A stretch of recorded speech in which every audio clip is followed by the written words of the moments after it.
Okay, well, I am so honored for today's guest, as I mentioned in the intro. So we're very, very lucky to have Dr. Stephanie Seneff on the show today.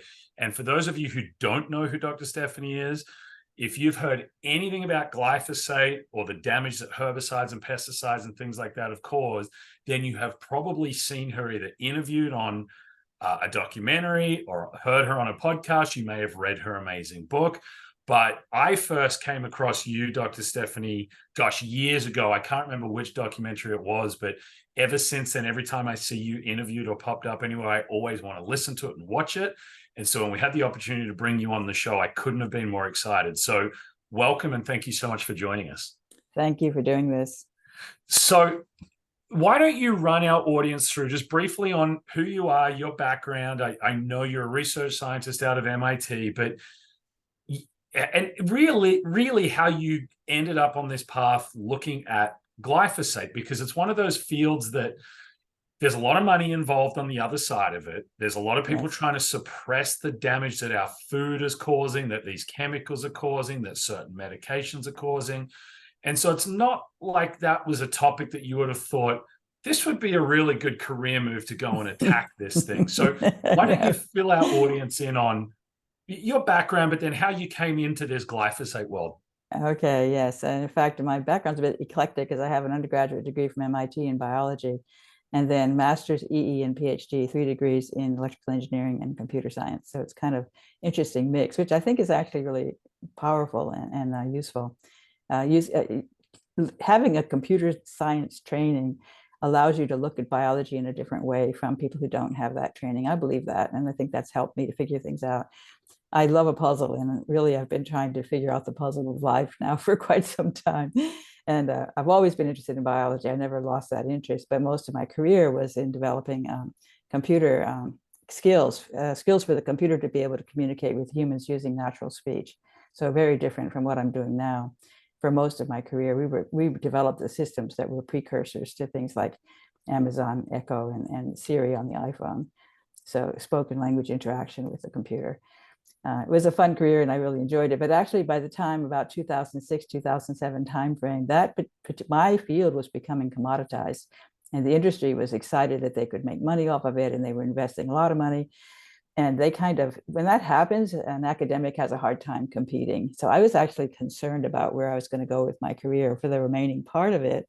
What was I going to do? And at the same time, I was watching autism rates go up year by year. And I was annoyed that they were all the money was going into genetics. They thought this is a genetic disease. We need to find out which genes. And I thought there's got to be something in the environment that's causing this epidemic. I was sure of it. There has to be something. And so really around that time frame, I was lucky to be able to shift my funding towards basically looking at correlations between toxic exposures and disease. And that's just been wonderful since then. I've really enjoyed the last more than 15 years pursuing that space. And so starting in 2006, 2007, I started looking at autism, and I'm trying to learn about the condition, exactly what the symptoms were. Very complicated condition with many more comorbidities, lots of gut issues. I knew there was trouble with the gut, and I thought there might be something they're eating. So I was kind of thinking along the lines of something in the food, maybe something in the water, it was after 5 years and looking at a number of different things and kind of ruling them out, like feeling frustrated that I still don't know the answer after 5 years. I happened to be at a conference where Professor Don Huber was speaking on glyphosate, and I didn't know what glyphosate was. 2012, I didn't know what glyphosate was, but I thought, well, this looks interesting. Let me just check it out. And he gave a 2-hour presentation. I was on the edge of my seat. I was like, this is it. I was so convinced, because he was talking about the things that glyphosate causes that were linked to the things I knew were going on with autism. And then I learned that glyphosate's pervasive in the food supply. I really didn't know that. I mean, I knew about Roundup. I never used it because I don't like to use chemicals on my lawn, but many people did, to kill the dandelions, clean out the grass growing in the walkway. Very convenient, very safe.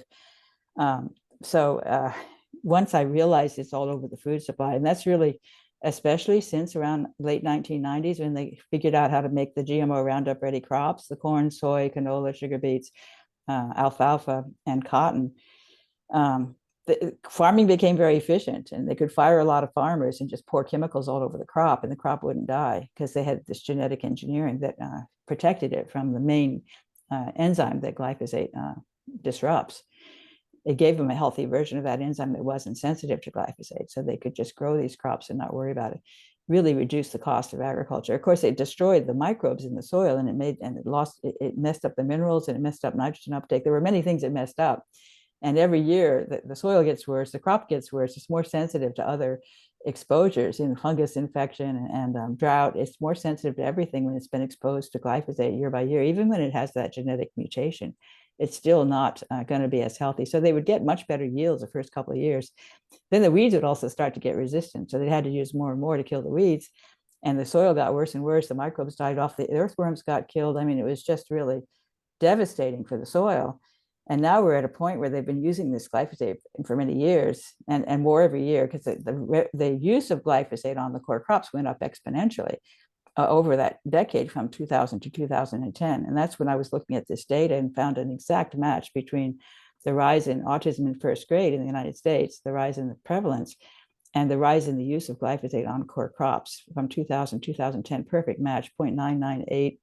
I mean, extremely strong correlation coefficient. 1.0 is the highest it can be, and it was like 0.98. It's just you don't see that kind of correlation normally. And this was the previous 4 years. So integrating over the previous 4 years, the child at 6 years old, autism diagnosis. And when I saw that perfect match, I was just so sure. I went back from that talk, and then I started looking up, papers on glyphosate. And one of the first papers I came across was one by Seralini and his team in France. And this was a paper that repeated an experiment that had been done by Monsanto to get past the regulatory process. They had exposed rats to low-dose glyphosate for 3 months. And so Seralini set up exactly the same experiment, except he kept going after 3 months. He didn't stop at 3 months. And by 3 months, things were looking good. I couldn't really tell the difference. By 4 months, you started to see symptoms. By the end of their life, the exposed rats had, the females had massive mammary tumors. The males had kidney problems and liver problems. Both genders had reproductive issues, and they had early death. So they saw all of this, but they didn't see it until after 3 months. And the industry had a rule: you only have to look for 3 months. If you don't see any problems, you're good to go. Very slippery. So they got it past regulatory back in 1974. We've been using it ever since then. And people will, think it's so safe, they'll go buy it, and it's just available on the shelf. You don't have to have any kind of, regulatory process to buy it. You can just go into the store and buy it, take it home, and pour it all over your yard while your kid's playing. I mean, if you don't know to watch out for it, not using any kind of protective equipment. So we're getting exposed just from the use in our residential use. But I think maybe the bigger problem is in the food. It's all over the food supply, and especially in the processed foods that are so popular with the kids: the Oreo cookies, the goldfish crackers, Cheerios. They're all loaded with glyphosate. There's a lot I want to unpack from everything you said there. Let's start with that 0.98 correlation. So you're going to have a lot of listeners on my show who aren't computer scientists, who have probably heard this correlation isn't causation was thrown that came out around right away. As soon as we started putting these up on the web, they were screaming at us, correlation doesn't mean causation. Yeah, and that's what everyone likes to hide behind when it suits. Like when there was masks and COVID, then it was okay to say, well, the numbers don't need to be as good. We still should use, right? Like the science gets very bastardized and sort of manipulated. So when you see a 0.98, as you said, with 1.0 being the highest, is that as close to a slam dunk sure thing as it can be? Like it's the best I've ever seen. And autism is even better than most of the other diseases, but there's many other diseases. And Nancy Swanson and I worked together for several years and published several papers. Also, Judy Hoy. There were 3 of us who were involved with this series of papers where we found incredible correlations. And we looked at hospital discharge data, drug side effect data. We could look at data that was available on the web. And then we had the data for the glyphosate usage to correlate with it, and looking for different diseases that as they left the hospital, it was indicated that they had Alzheimer's, as in the list of the hospital discharge, their conditions. And we looked at all this data. For example, sleep disorder is going up dramatically from the hospital discharge data. And sleep disorder, I think, is being also caused by glyphosate disrupted sleep. And that's associated with all kinds of neurodegenerative diseases. Of course, autism is the one I was most concerned about, but there's also depression and Alzheimer's and Parkinson's disease, all of these are going up, and they're going up in step. And of course, actually, the earthworms get a Parkinson's disease-like syndrome when Really? they're exposed, and they become paralyzed, and they can't do what they normally do to keep the soil aerated. Mm. And even, of course, they do a lot to consume. Their whole process of eating the leaves and then producing poop is the very nice fertilization process for the soil. And that's all being disrupted by the glyphosate. Yeah, I think that's why it's important that so we buy all our meat from a regenerative farm down at White Oak Pastures, and I think it's important people support those kind of farms for that reason, because I love watching their videos online where I always forget his name, but the main farmer there down at White Oak, he'll show when they have a lot of rain because it's in Georgia, they get a lot of runoff, and the neighboring farm, you can see how much topsoil is running. You can see literally the different color right on the edge of their border of the property because their soil's so much stronger and better quality. Exactly. You lose a lot of the mucins in the soil that hold the soil together, and a lot of the organic matter disappears, and then so the soil becomes very loose and very easy to wash off with the rain. So we're desperately losing topsoil every year. We're really headed for a real crisis, I think, in the food supply. Not just that the food is toxic, but we won't even be able to produce it because the soil will be so sick. And that's my prediction. That's part of why I read all sorts of things that, like, especially for plant-based diets, people are getting like 1/20th of the nutrients in the same vegetable or fruit as they were 50 years ago. Is that part of that because the earthworms and the things aren't? I think so, absolutely. And in fact, the uptake of the minerals, this is one of the things Don Huber talked about in that talk that I heard. And I was aware of the mineral problems with autism. And the uptake of the minerals into the plants is very severely disrupted by glyphosate. And one that I had zeroed in on was sulfur. And I've written a lot about sulfur deficiency and sulfate deficiency because of the disruption of the enzymes that make the sulfate by glyphosate. I think that's crucial for autism. But the sulfur, like he showed the plants with and without the glyphosate, and the sulfur was way down. The amount of sulfur that was taken up into the plant with glyphosate exposure was way down. And there were other things that were way down too, like iron and manganese and zinc and cobalt, all those critical, minerals that we need in very minute amounts. But if we don't have enough, it's a serious problem because those minerals they catalyze a whole bunch of enzymatic reactions. Right. So the glyphosate and the other herbicides and pesticides and chemicals, other than ruining the soil and killing the animals, they're stopping the plant's ability to pull those nice quality minerals and vitamins in for what we would then eat. And then also the plants produce all kinds of very interesting, complicated organic molecules, polyphenols and flavonoids, all these really that are supposed to be extremely healthy. And people are sort of taking supplements like chlorella, to get a lot of these interesting, or herbs. Herbs are really good in the good source of these various extremely healthy plant-based nutrients. And the whole process of making those particular molecules depends upon the pathway that glyphosate disrupts. So the plants become deficient, and they use those also to defend themselves against the insects and the fungus. So their immune system becomes deficient because of the glyphosate, because of the blockage of that shikimate pathway, which is what produces these aromatics that eventually become these really interesting molecules that are so beneficial to health. When you said something that's interesting to me, I deal with a lot of patients who have like chronic mold exposure, and often that's from inside their building. That's way more pervasive than people know. But a lot of the molds that I'm seeing picked up in the good quality urine tests are things that you read are found in crops and things like that. So you might have just hit on why that's becoming more and more common, because the plant can't defend itself against it. So all these aspergillus and all these other molds and funguses. And in fact, aspergillus is one of the few species that can break down glyphosate. That glyphosate has a very difficult bond, a CP bond, carbon phosphorus, that most animals are stumped by. Most biological organisms are stumped by that. They can't break it down, which is one of the reasons why glyphosate is so toxic, because it sticks around.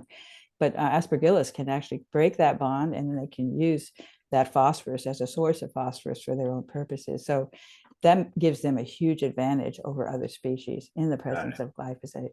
No wonder I'm seeing that everywhere, especially from people in the Midwest here, where glyphosate's it's in the wheat, it's in the corn. It really gets into the foods. And it's even in the rain, isn't it? Because it's picking up and evaporating. Absolutely, yes. So the acid rain they always warned us about, they've created it themselves. Yes. So let's go back to autism for a moment, because it's interesting. I think a lot of my listeners would not. So there's really two big pervasive thoughts out there about autism, and we don't need to get into whether it's right or wrong, but you have one camp that says it's all genetics, and Yes. we're going to touch on that because I know that that can't be right, but I want to hear your take on that. But then you have another camp that says it's vaccines, and vaccines cause autism. And I don't want to go down that road necessarily today, because we know how that gets taken by platforms and things like that. But I also don't know whether there's necessarily enough evidence for, just like the genes, for people to be able to say, well, this is what does it. But you mentioned that you found that obviously glyphosate correlates very highly with autism. So let's stay there for a minute. So first of all, let's break down the genetic issue, because I still see that argument online. I hear it in person all the time that it's genetics, but it's impossible. So can you explain to our listeners why that can't be the case?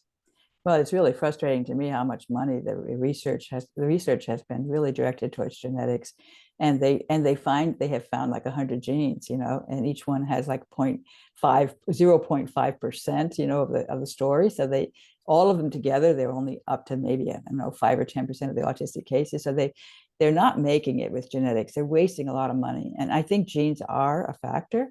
And when you already have a sort of defective version of a particular enzyme that gets disrupted by glyphosate, then you're going to get hit harder. And I think that's all that the genetics is. It's just that the people who have the unfortunately less well-performing versions of the enzymes that glyphosate disrupts, they're going to get hit first. But eventually everybody's going to get hit. And we're headed towards that. I think we're going to be in really bad shape in 10 or 20 years with so much autism among the kids. And then, of course, they're growing up, too. So now we're going to have a bunch of autistic adults.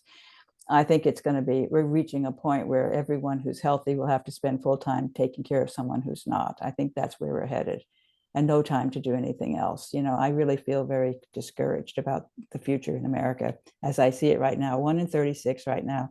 We've gone up from 1 in 10,000 30 years ago to 1 in 36 today. And that's just like, oh, well, we're just diagnosing it more. Don't worry. And this just infuriates me when they say that. Well, yeah, I remember Dr. Jack Wolfson a few years ago. I saw him being interviewed, and he said the problem with autism is you're going to run out of enough brick buildings to build to put these kids in, because when their parents die, who's going to look I up? know this is what's happening is they're aging out, and eventually the kids grow up and they still have the autism, and there's nobody to take care of them. There's a lot of mothers now whose kids are now 20, 22, trying to figure out what to do because they've got services, during this school age, but once they outgrow those, everyone's struggling, and it's really sad to see. And it's of course going to get worse year by year because the rates are going up every year. So each kid is getting a year older. More and more adults are going to be struggling with autism and not knowing what to do or how to live. Well, that diagnosis thing that people claim, I mean, it's so ridiculous, because that could account for a small part. But I was born in 1981. In my high school, and in Australia, high school is 7th to 12th grade. So in 6th grades, we had one kid with Down syndrome. And looking back, there was maybe 2 kids, maybe, that you could say now would be qualified as autism. Some were probably back then Asperger's, a lot of ADHD probably kicking in. But you didn't have any kids who needed to wear earmuffs because of sensory stimulation. You didn't need padded rooms. Like, that was unheard of. That would have been shocking if you heard of a kid that needed that. And now, especially in California, it's just happening like crazy. It's so disturbing. I just don't understand how we've just let it get worse and worse every year and not become alarmed. I mean, I just don't understand why the government's not alarmed. This is more serious than COVID, in my opinion. Yeah. And yet they're just ignoring it, not bothering to worry about what might be causing it, just, putting eyes and ears closed and just say, it's not happening. Just deny it. Do you think it's because the biggest potential culprits are food, big ag, well, the other things that have been stuffing their pockets with donations, I think they're just being bought out. The government is so corrupt at this point that you can't reach them, and that is just so sad. So I have to reach the general public. That's why I do things like this interview. The people who hear my message and who believe it and to do some of their own research and confirm that it's true, they can start changing their habits. They can start talking to their neighbors, their family, getting them on board with going organic. We've got to put pressure on the farmers to stop growing this toxic food and refuse to buy it. And if people will just switch to certified organic food, that is such a simple step, and that will definitely improve the health of your family. And luckily, we still have the certified organic label. It's not perfect, and certainly certified organic food can test positive for glyphosate, which is frustrating. They're not using it unless they're violating the law, but it's everywhere, so they can't tell the rain not to fall. So they're going to be stuck with some amount of glyphosate, even on the certified organic, in this country because it's so pervasive. But that's a huge step in the right direction. And I think if you don't live in a place where they're spraying it next door on the farm, certified organic food can get you pretty far. Yep. And I like that you say that, because there for sure is that genetic component. Like I was talking to you off air that I'm very positive to the MTHFR. So I struggle with heavy metals. I struggle with getting environmental toxins out, but that doesn't mean I'm genetically predisposed to autism. It means I struggle with those toxins if I didn't take care of myself and do the binder work and all of that. But just because someone doesn't have those genetics, they still have to be so careful with this stuff, because eventually, as you said, if it's not Alzheimer's or Parkinson's, it's going to be cancer, it's going to be other gut issues. So I think everyone needs to understand that even if you feel really healthy right now and you have no chronic illness, you can't just think, oh, well, glyphosate doesn't affect me. No, it just doesn't affect you as quickly, right? Right. That's right. Yeah, we're all going to get caught up by it eventually. And we're getting more and more every year. So now the kids are seeing it in utero because the mother's eating it while she's pregnant. You know, I of course didn't get exposed when I was a baby, so I only got exposed in sort of later life, and I'm fortunate in that respect. But people who are younger, you know, it's very, and it's transgenerational. I mean, they've done some really amazing studies recently. I have to say, there's a lot of studies coming out in the last few years. Finally, they're realizing, hey, this stuff really is toxic. Because before it's like, why should I spend money trying to test glyphosate? It's safe, so it just wastes my money, right? Because they were so sure it was safe. But now that they finally realized, and really Seralini broke that through with his study, that people suddenly realized, oh, this stuff is not so safe after all. And recently, the studies are amazing. In fact, there's a new one just came out from Taiwan. It's like November 2023 is the publication date. It hasn't even happened yet, you know. And it was looking at glyphosate in the urine of a population in the 2014, 2015 timeframe, glyphosate in the urine compared to several different conditions, and looking for correlations, just like I did the correlations. And it was remarkable to me that they found, because the urine glyphosate is sort of measuring your exposure over the last 2 weeks. So it's kind of surprising to me that they could pick up that signal, previous 2 weeks, the urine glyphosate level, and looking at depression, severe depression, cognitive decline, and hearing loss, with 3 things that they came up with that were correlated, statistically significantly correlated with glyphosate levels in the urine in California. So then when people say, and they scream, well, correlation doesn't equal causation. Well, obviously, I remember seeing an epidemiologist interviewed that anytime they say, like when COVID came out and they were saying this, like something definitely doesn't cause it, you can't actually ever say that either, right? Because you can't prove that a bee didn't fly around someone's head and then they got a disease and they got that. But when you've got such a strong correlation, how do people even argue against that? Are they just, their blinders are on so much that they don't want to for see? me, when I see the correlation, I want to understand the biology behind it. That's what really, I found the molecule very, very intriguing, because it was correlated with so many diseases. You can't believe what we found. You know, there's of course kidney failure, liver failure, kidney cancer, non-Hodgkin's lymphoma. You know, there's been all those lawsuits on non-Hodgkin's lymphoma, thyroid cancer, pancreatic cancer. These are all going up dramatically, exactly in step with glyphosate. And then obesity, diabetes, high blood pressure. I mean, there is just an amazing list of things. And all these neurodegenerative diseases that I mentioned earlier. You know, Parkinson's disease, there was a study on farmers, agricultural workers, levels of glyphosate in the urine, and Parkinson's disease. And they were actually looking at all the chemicals that these people were exposed to and the exposure levels in terms of which chemicals they were using in the agriculture. And they found correlations for several of the chemicals with Parkinson's disease. And then they were able to do a step where they would sort of take into account what else they were being exposed to at that time. Because you have all this, well, it's not this, it's really that, because you were exposed to that at the same time, right? So they can do this kind of mathematical correction to see if to what extent is the correlation that you're seeing actually caused by the other guy, the other chemical that you were exposed to. And when they did that, everybody else went down and glyphosate went up. So the glyphosate correlation got stronger, which really points to the glyphosate as being the one that's causing the Parkinson's disease. So it's really amazing. And I'll tell you, the sulfur is really, really huge. I really increasingly believe that it is the sulfur system that is a major cause of all the conditions that we're seeing with the glyphosate exposure.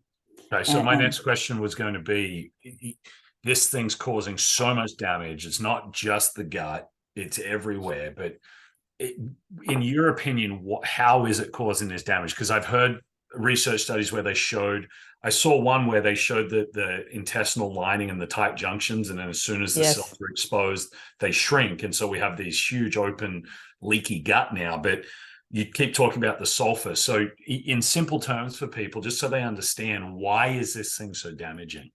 Yeah, it's so many different directions. You have to read my book. I have my book here, Toxic Legacy. I'll hold it up. Yeah, I'm going to link that in the show notes. Yeah, everyone who's interested in this needs to read that book. Yeah, and the science is absolutely fascinating, and I really believe I'm right, and it's controversial. The industry is saying what I'm saying can't happen. So we have a difference of opinion there. But when you say that is happening, then you can explain everything. And what it is that I'm saying is happening is that glyphosate is acting as an amino. It is an amino acid. The amino acids are the building blocks of the proteins. There's a famous DNA code.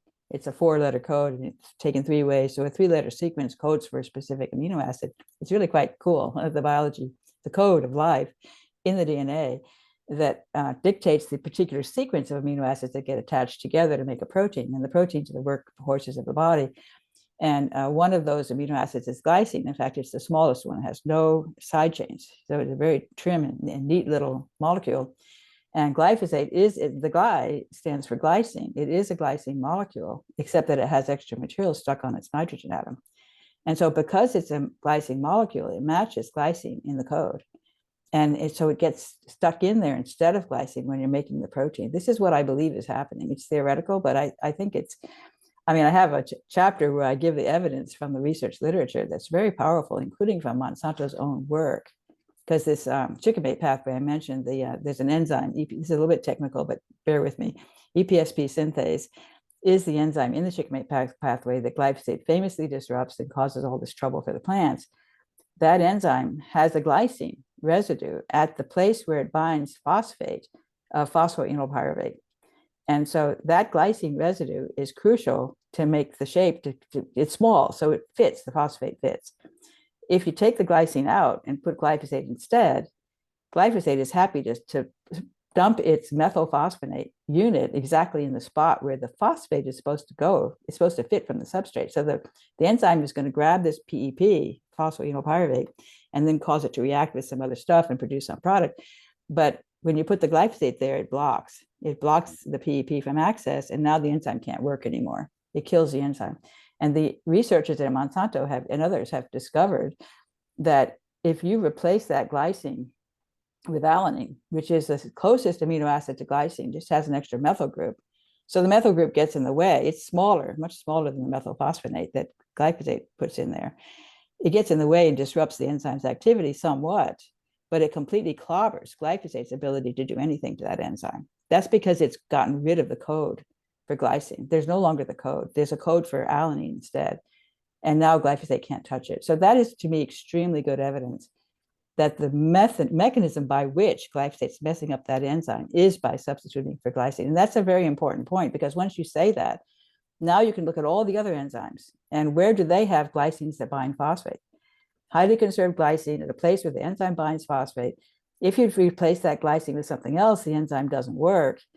Especially if you replace it with something like glyphosate, which is negatively charged with that bulky unit there, you can completely wreck certain enzymes, and you can find out which ones they are. So I was doing a whole lot of searching on the web for various enzymes that had glycines that were highly conserved, that were very important, and you could predict which enzymes glyphosate would disrupt through that method. And then you can confirm it. In some cases, you can find papers on glyphosate that says it disrupts this enzyme. So I did this kind of connecting the dots thing, which I talk about in my book, to identify the enzymes that are likely to be very susceptible to glyphosate, and in best case, show that it's true experimentally for some of them. I haven't been able to do that for all of them, but for some of them. And then to generalize that to say, this is going to be so destructive everywhere. Because when you think about those enzymes getting messed up by glyphosate, you think, oh my God.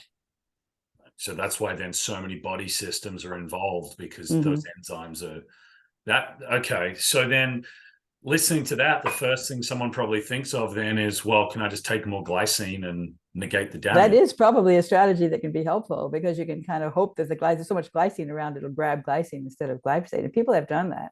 And certain practitioners have found that to be beneficial. So they're recommending that people take a lot of glycine. So I think that's probably a good strategy. But you have to be careful. The glycine that you're taking might also be loaded with glyphosate, depending on where it came from. So people take collagen, and the gelatin. Those are going to be, they have lots of glycine.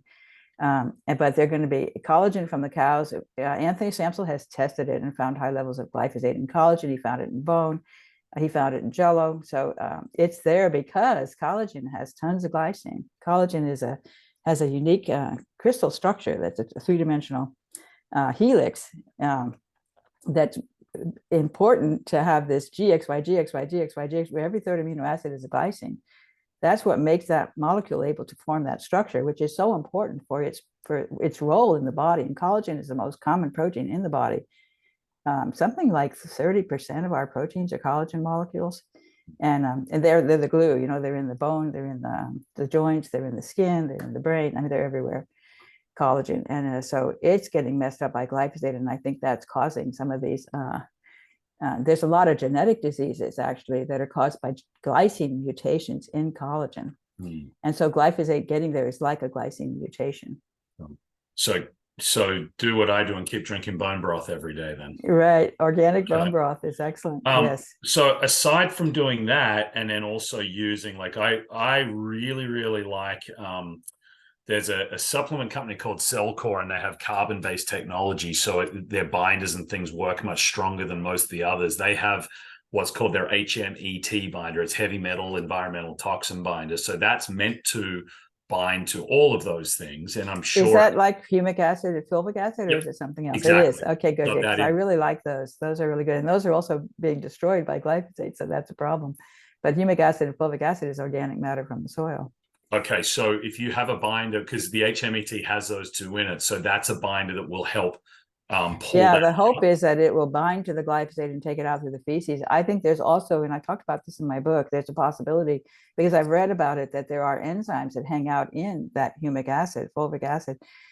These are enzymes that are produced by microbes, and many of those enzymes are very talented. They can break down lots of toxic chemicals. They're very versatile in their skill in breaking things down. And so it's possible those could be breaking down the glyphosate, which is even better, of course. You don't want to just dump it because now it's still around. You want to kill it. You want to break it down. So for people who have higher exposures, like I've tested mine, it was pretty high. You've got to get the glycine and collagen in, so you can do bone broth or supplement or whatever, but it needs to be organic and hopefully low on glyphosate itself.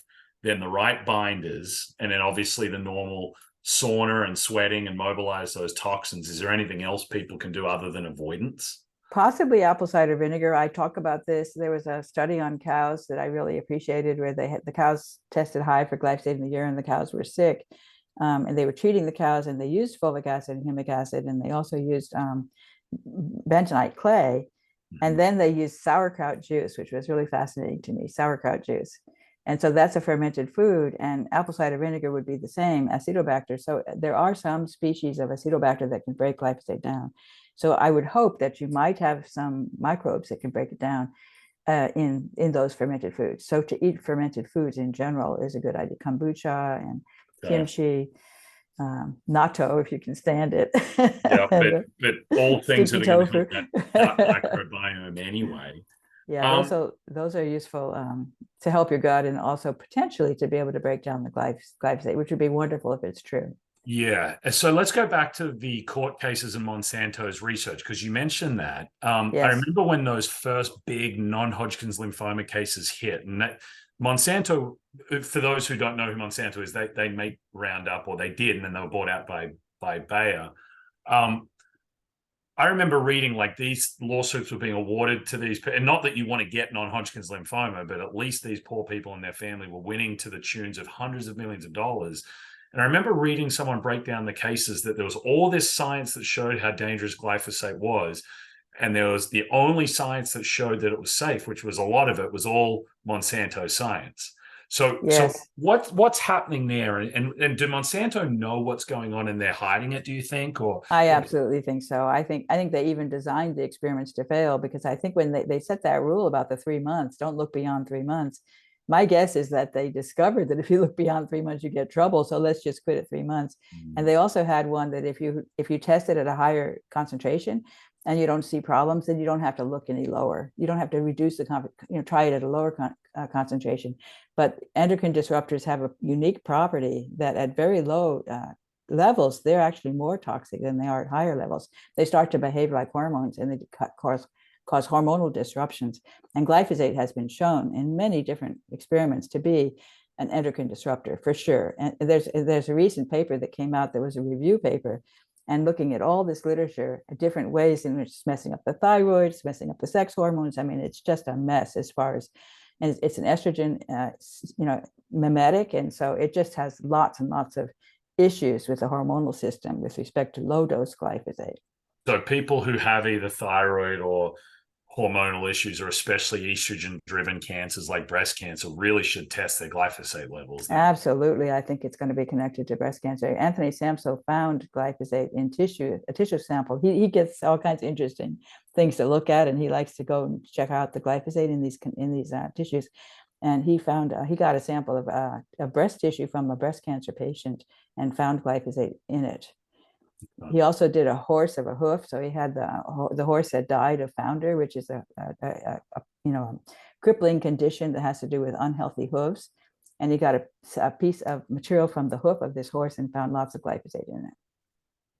So when Monsanto are trying to defend themselves in court then, and they're obviously losing, but I remember again, like people scream at you, correlation isn't causation. I remember people defending that, well, the court says less burden of proof, and they're throwing these lawsuits at these Monsanto, and then they'll get it reduced and all this garbage. I mean, how you don't at least go, well, the fact that the court even ruled that way in the first place should be alarming, but let's let that slide. What are they doing to try and defend themselves? They just have all their own BS science. Yeah, I think they got worse at defending themselves when they got taken over by Bayer, because I don't think Bayer realized how good Monsanto was with their lawyers at defending their product and preventing these things from going to court, And I think Bayer got a little bit lax, didn't realize that they needed to fight back the way Monsanto had been fighting back. And that's why they started winning. And that was just such a breakthrough for the crowd, And now they've got I've heard maybe hundreds of thousands, tens of thousands of people waiting in the wings for their day in court with non-Hodgkin's lymphoma.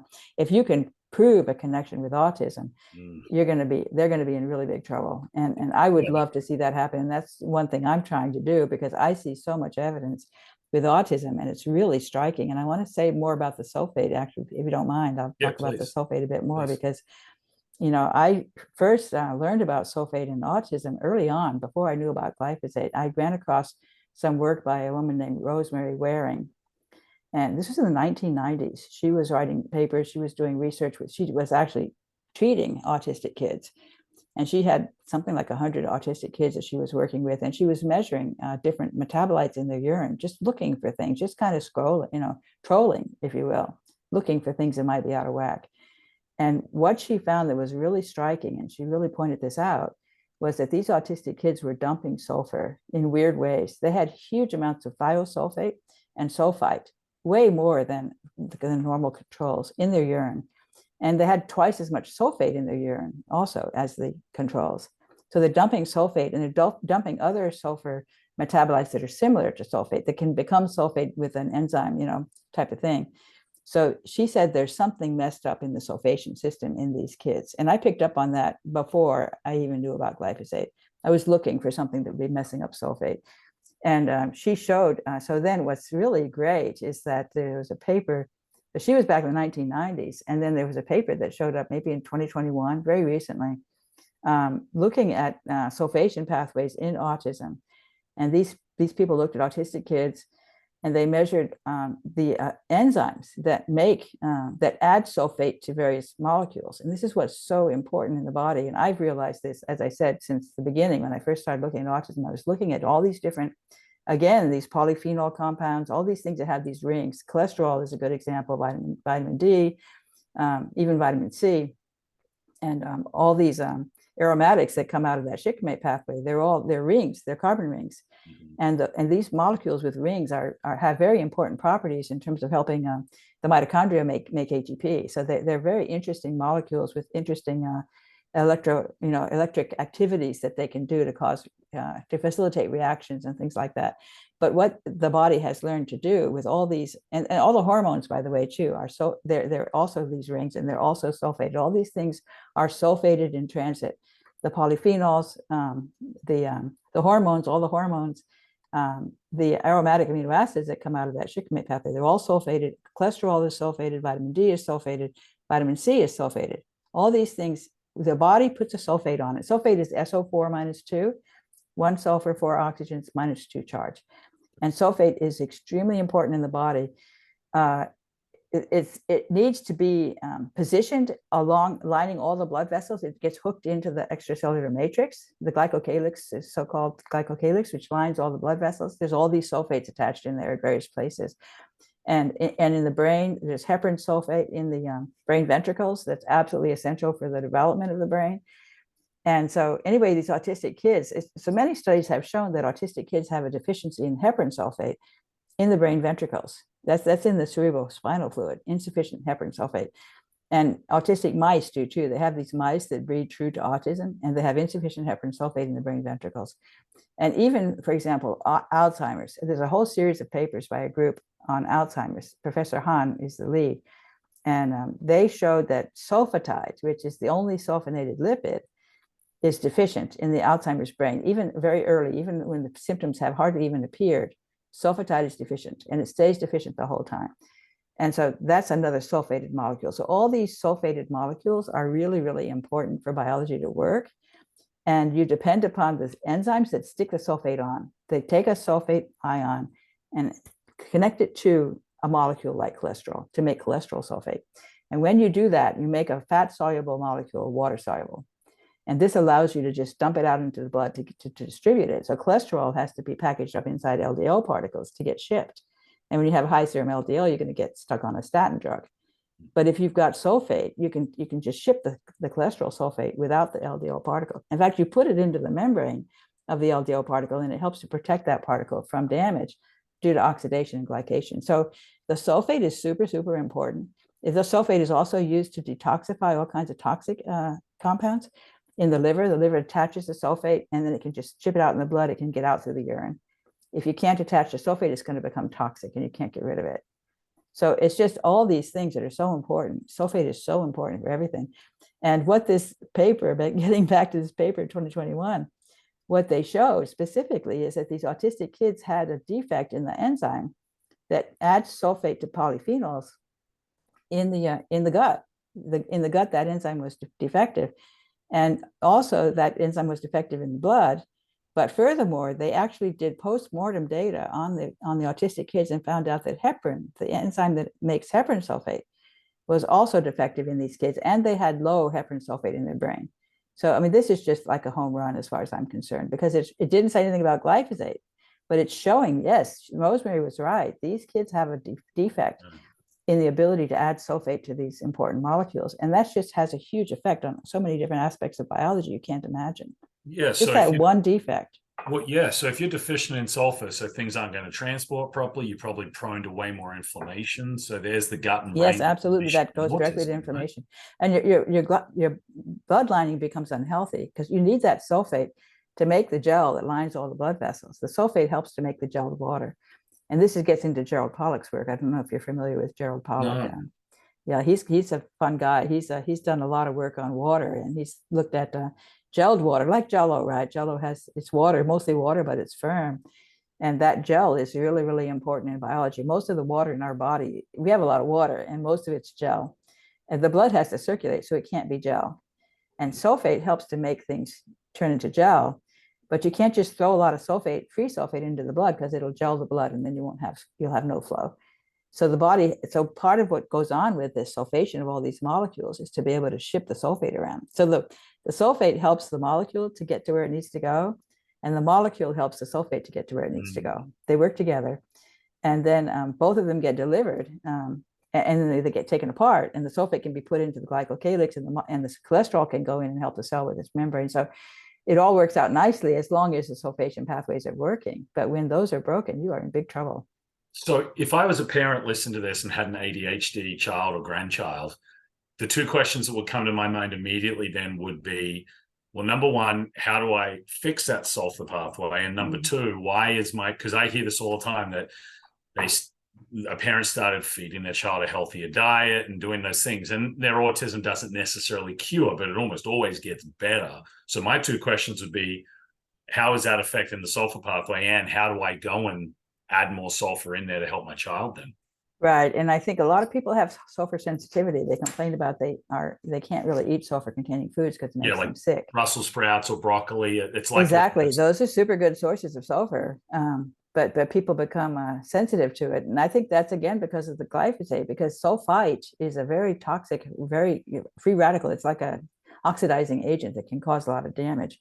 Normally, the microbes in particular have lovely enzymes that can turn sulfite into sulfate on a dime. So the sulfite isn't a problem because the microbes just get rid of it really quick and turn it into sulfate. But if that enzyme's broken, then the sulfite becomes toxic, and then you can't eat sulfur-containing foods. So again, it gets back to the defective enzymes because of the glyphosate exposure. So how do these parents help these kids then to improve it, or can you number one is certainly get rid of the glyphosate. So try to go on a certified organic diet. And also, of course, feeding them whole foods, not processed foods. Very important to get rid of the processed foods. Those are so depleted in all of these, especially good micronutrients that I've mentioned. Herbs and spices, and of course, I think kids often have, autistic kids in particular are often extremely picky eaters, which is really frustrating for the parents because they almost have to starve the kid because the kid won't eat what their parents are feeding it. I don't know. I don't have a good way to get past that barrier because the kids are really, they've learned that I only want to eat cookies and crackers and snacks, Yeah, I'm going to guess, at least what I've seen in kids I work with, and I'm fairly confident in this opinion, that when you're full of glyphosate and heavy metals and all these things that are probably causing the autism, well, nature's garbage disposal is going to move in, which is the parasites. And all parasites want you to eat is sugar and carbs. There you go. I think you have a point. The yeast love sugar. Yeast, yeah. And the yeast and the bacteria get hurt hard by the glyphosate, especially the beneficial ones, bifidobacteria and lactobacillus. They get reduced in numbers, and then the yeast grows, profusely, and the yeast want sugar. I think you're absolutely right, and it's so fascinating that the microbes can actually talk to the brain. There's a really good communication channel between the microbes and the brain, and the yeast are telling the brain, hey, I need sugar, and then the brain sort of wants sugar. Yeah. And so, and of course, sugar is a very easy food to digest too. It's extremely processed, so very easy to digest. You have a lot of problems with digestion with the glyphosate. It messes up really the digestion of everything, the fats, the proteins, the complex carbs, which is like the fiber. They're all much more difficult to digest in the presence of glyphosate because glyphosate's killing off the microbes that help you digest those foods. Right. And glyphosate's also messing up the bile acids, which help you digest fat. So the game plan for parents, especially, I mean, it's for adults too, and even if your kid isn't autistic, we should be following this, but especially for the autistic kids.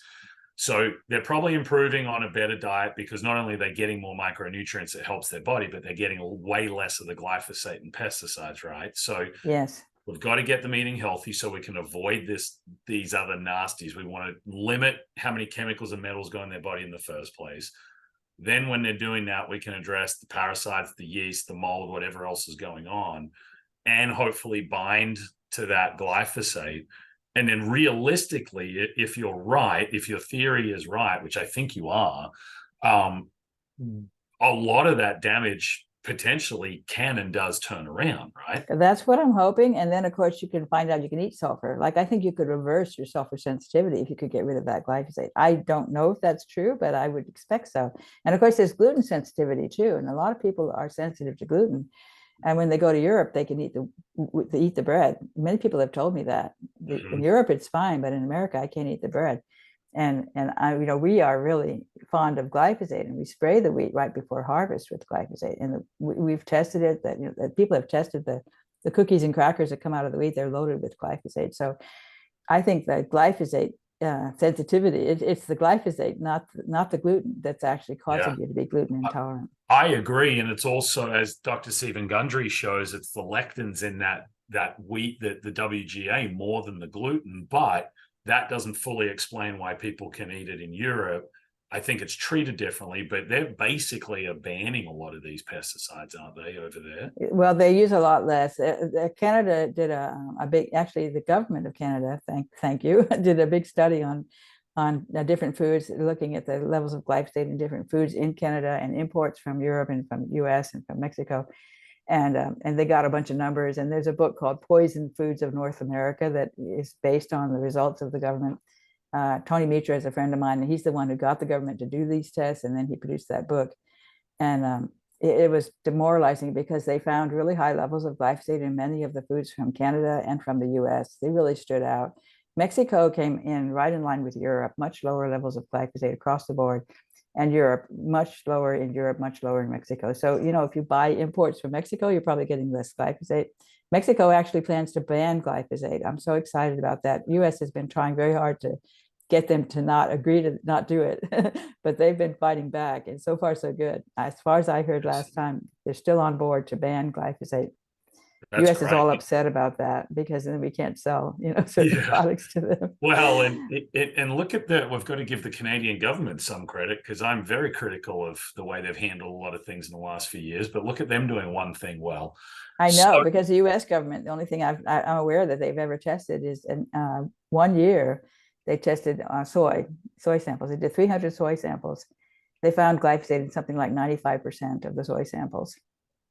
And they reported that, and that was it. That's all they've done. So glyphosate's the most used chemical in our country. And all these other toxic chemicals, they test for them, and they don't bother to test for glyphosate. I mean, go figure, right? It's just, it's so fascinating talking to you, but it's also so infuriating, because it's why don't we just stop this madness? It's crazy. I don't get it, why they can't wake up and see what's happening, and why they aren't worried about the future, because we're going to have such sick kids. Right now, half the kids have some kind of, chronic disease. It's terrible, terrible numbers with our children, and it's going to get a lot worse before it gets better, because we're not doing anything to fix it. So for people listening who think, well, organic food's more expensive, if you're going to cut money anywhere in your budget, it should not be your food, right? Like, you need to. That's right. You need to eat the highest quality food. And I've learned that through the years. And we're very careful when we shop at the grocery store. We always look for certified organic. And I will say, things like eggs, organic eggs is a really good buy, really. That's so nutritious. Eggs have so many nutrients, micronutrients, minerals, cholesterol, which is a very healthy nutrient, and healthy fats. I think the animal-based fats are really good fats. That's another message that's been messed up by the nutritional industry. Yeah, one of many. Isn't it just crazy? Like, I look back when I grew up in the 80s, and the sun was going to kill you, red meat was going to kill you. Instead, you should eat lean meats if you're going to eat them. But then you look at the research that shows how much more chicken and pigs hold all the nasty chemicals and bad omega-6 fats anyway. It's like we've got everything completely flipped back. They really got everything wrong. It's so incredible. The low-fat diet craze that went on for many years, and people were switching to margarine from butter, and butter is so much healthier than margarine. It's so weird that the nutritional industry has managed to completely warp our concept of what's good food. We need to really get the message back to the old days and think about what did they make? How did they eat in the early 1900s, and imitate that, Yeah, I think that's good advice.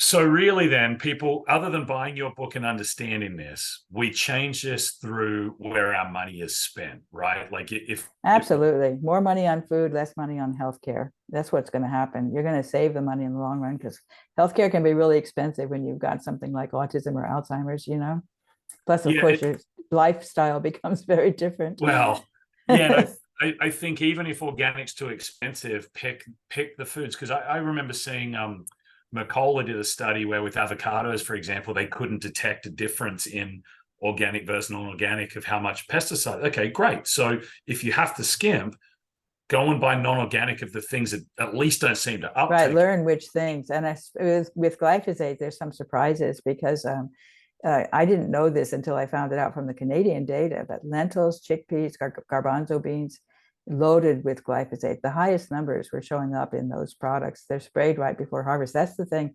These are non-GMO. So you see this lovely non-GMO label. This is good. I'm going to buy this for my children. And non-GMO is not good enough because some of the highest levels of glyphosate are showing up in non-GMO crops that are sprayed right before the harvest. And that includes the wheat, the barley, the oats, so the Cheerios, oatmeal cookies, they're all going to be loaded with glyphosate if they're not organic. So you can kind of learn which things you just really have to buy organic. And they're not, you talk about the dirty dozen and the clean 15. Corn is one of the clean 15, and corn is a GMO Roundup ready crop. So the clean 15 is ignoring glyphosate. Okay. That's what I think. Well, they're not thinking of glyphosate. Glyphosate's safe, so we don't care. Whatever's there, that's fine. That's the big mistake. Well, if people are eating a better lectin-free diet, then at least most of those nasties that you just mentioned, like lentils and corn and all those things, should be out anyway. Mm-hmm. But a lot of people here in Nebraska are going to eat corn. So if it's organic, there's less chance that there's going to be a lot of glyphosate, right? And that certainly was confirmed with Canada. And they found much less glyphosate. They did find it sometimes in the organics, but often it was zero. Okay. And it was usually less. I mean, it was really overall consistently quite a bit less. So it's definitely an advantage to eat certified organic just to get rid of the glyphosate. There's a problem that you don't really taste the difference. You don't really see the difference. Sometimes the organics don't look as good because they have, they can't get rid of the bugs and stuff like that.